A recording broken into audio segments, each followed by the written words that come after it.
I'm just here with John Noble, who's not only tax professional and expert, but also a prolific property investor. And so I want to pick John's brains and understand a little bit. Let's start off with why property as an investment. There's so many different investments out there. I know you're quite entrepreneurial, you've dabbled in different things, but why did you lean towards property and why is that your chosen route? Okay, there's many reasons.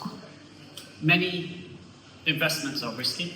Property is guaranteed in the long term. Cash flow. I'm out of breath because we're in a gym, by the way. But you get cash flow. Cash flow is a real tangible thing you can spend, you can reinvest, you can pay down the debt depending on where you are in life. You invest for cash flow. Capital appreciation is guaranteed. You don't know if it's year 2, year 5, year 10, but we're on a tiny island, we have net migration. It's impossible to build enough houses. I think we need a house every 12 minutes. Yeah, impossible steps. The private sector need to do that. Everything is weighted towards this investment class being the holy grail. You invest in the stock market. To buy £1 million worth of stock, you need £1 million. We've been working out. There's no leverage. Leverage is key. Cool, so a couple of things there. One's that any market's predicated, it is determined by supply and demand. So you touched on it, we've got a massive undersupply. Government says they're going to build 300,000 homes a year. We're nowhere near. Reality is we actually need to build about 500,000. Last time we built 300,000 homes in a year was the mid-70s, so 50 years ago. You touched on net migration. 906,000 people joined the UK last year. We're going to surpass the population of France, and we are a small island. Mark Twain said buy land because they're not making it anymore. So that's the supply and demand at any market. So it can only go one way. Like you said, we can't say if it's going to be year 1, year 3, but we know we're going to invest for the long term, it's going to go up. And the other thing you touched on is good actually, that's leverage. So you've got £1 million, you go into the bank and say, well, I want to go and buy some gold, buy some stocks, lend me some money, they're just going to laugh you out of the bank. But if you go in there and say, I'm going to buy this property for 2 million or 3 million, they'll start giving you multiples of the money that you've got. So you can, 10% on your investment that you've leveraged on is more than 10% on your actual cash. I think a lot of people struggle to get their head around that because you hear these sounds like all debt is bad debt. Yeah. Right. So, as you go through life, there are points where you will need money. If you've got gold, if you've got stocks and shares, cryptocurrency, you have to sell your investment. You have to crystallize that gain. You have to pay tax if you've made a profit. If you've made a loss, that's another reason why property is better. There is no tax on debt. On property, in 5 years' time, you can re-leverage. You can get another mortgage on the new value of that property. You can get that money back into your account. You still own the asset, the whole value. If it goes up by 10%, you get the whole amount. But you put 25 grand in to buy a £100,000 property, it's got up to £150,000.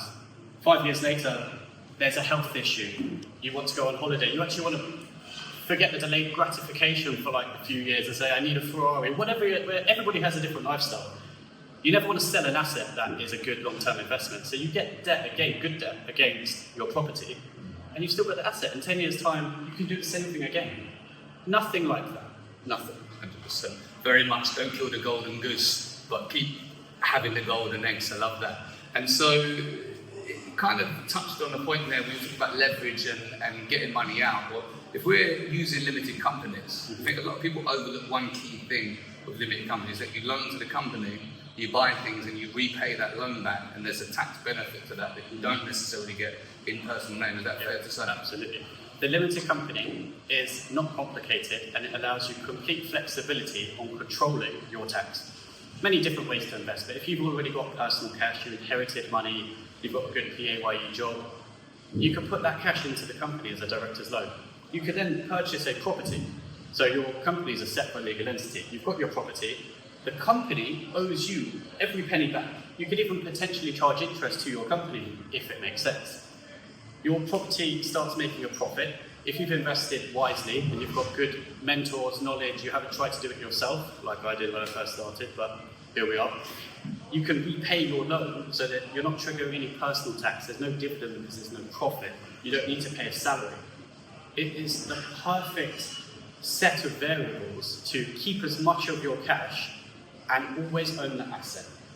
There are many other ways to pay yourself from a company, but we'll keep this nice and simple. A director's loan is a very simple way.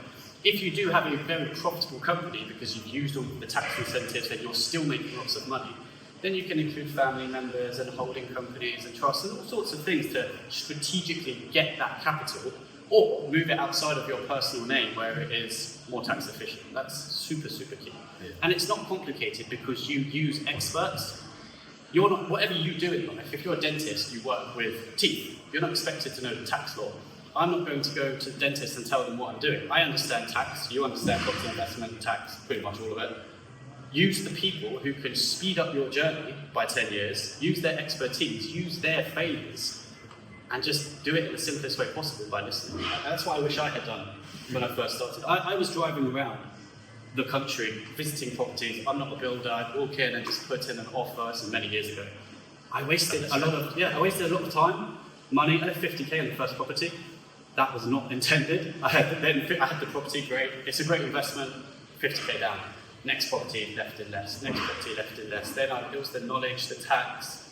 And now you can invest in a way where you don't pay tax if you do it correctly and you've got the capital. And there's so many ways to get capital. You can use other people's money, the bank's money, creative finance. There's literally like 10 or 15 different ways you can fund things. But education. Education. I think education gives you more flexibility in the way you can approach things. You touched on flexibility with a company, and probably beyond the scope of this conversation, but like you say, you can pay family members, use holding companies, pull down directors' loans, pension contributions, salary, dividends. There's so many options that allow you to choose the best scenario. You also touched on flexibility in terms of learning and education and funding. So but I did the same as you. So I started out as like, people are getting wealthy in property.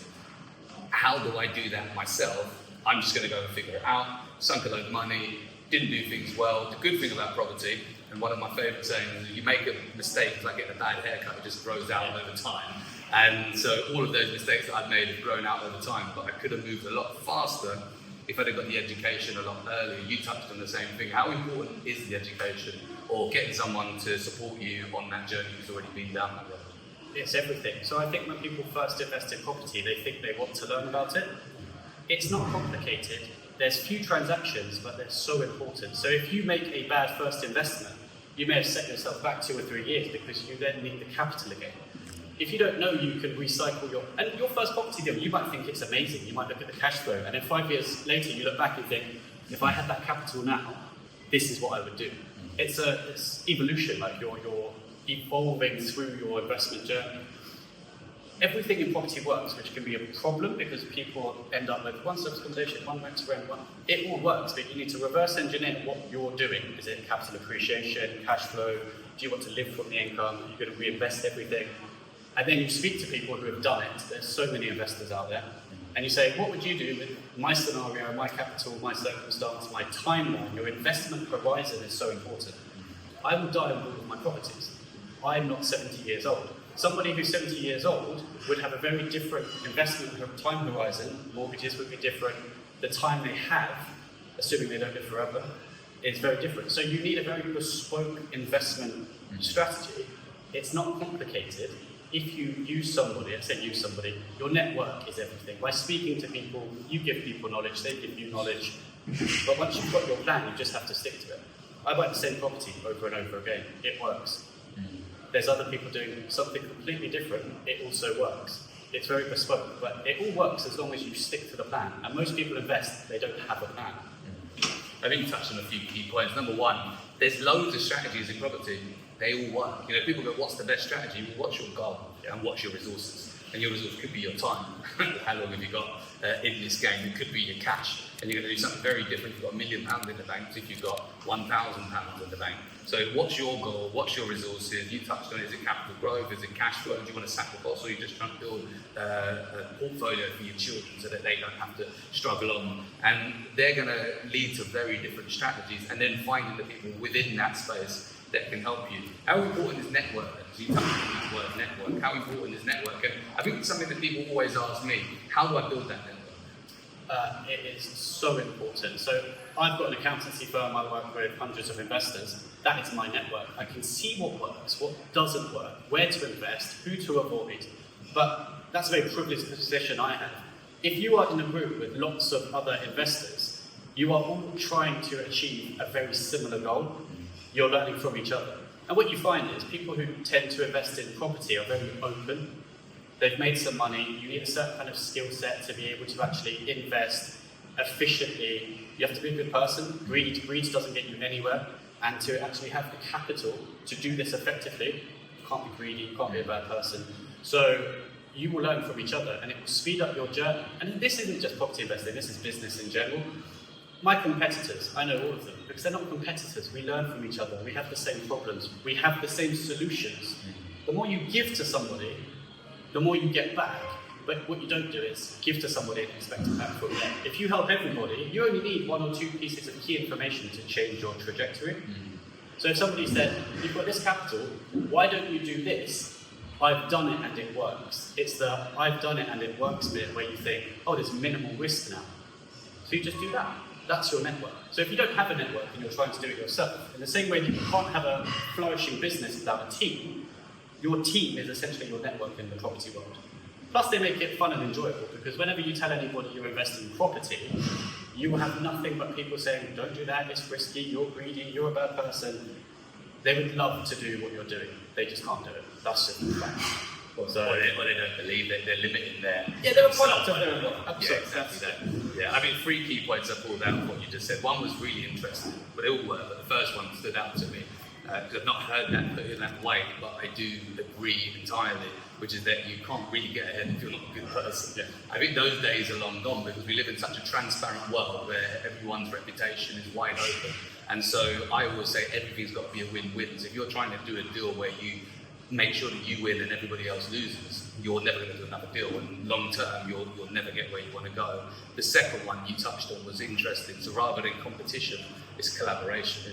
And sometimes people say to me, well, why would you tell people how to do property investment? Aren't you going to take all the deals? And there's millions of houses in the UK. Yeah. I don't think we're at risk of you taking all the deals. There's 600,000 HMOs. I'm not looking to buy 600,000. It'd be nice, but I'm not really looking to do that. But if you collaborate with people, you'll all go a lot further together.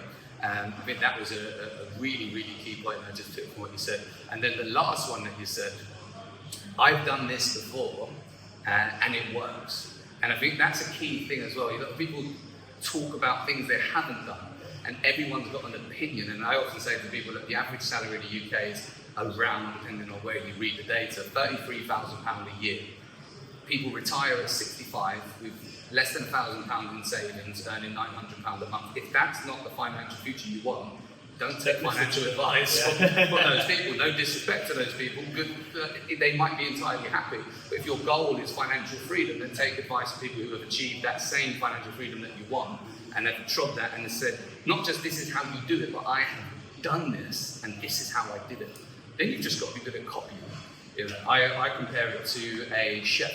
I don't have to learn how to be a chef for 20 years. I can buy a recipe book, I can copy the exact recipe, 200 degrees in the oven, 200 grams of flour, and I can replicate the same dish. If you tell me this is how you do an HMO, you know, you buy a house that's this size, you make the rooms that size, you put these doors and in this area, this is how you check the demand. I can replicate the exact same results within reason, or within a fair degree of accuracy as what you've achieved. So I think that's a really key point.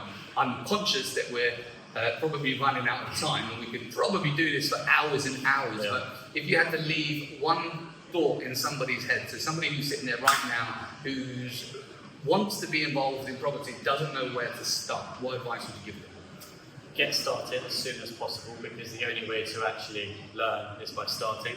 There's a lot of emotion that comes with actually being an investor, and there's no way to fake it. You can't read it from a book. You need to put your money into bricks and mortar, see if you like it, get used to the feeling, and then do the next project and the next project. But most people are sitting on a lot of capital. Its value is getting eroded all of the time. Put it in the safest asset class. You're going to meet lots of people. You're going to learn so much. You would get fully engrossed in the process. There's so much information out there. And then you'll look back in 10 years and think, wow, I wish I'd started 10 years previous. Legendary. Thank you very much. Let's go and get a protein shake.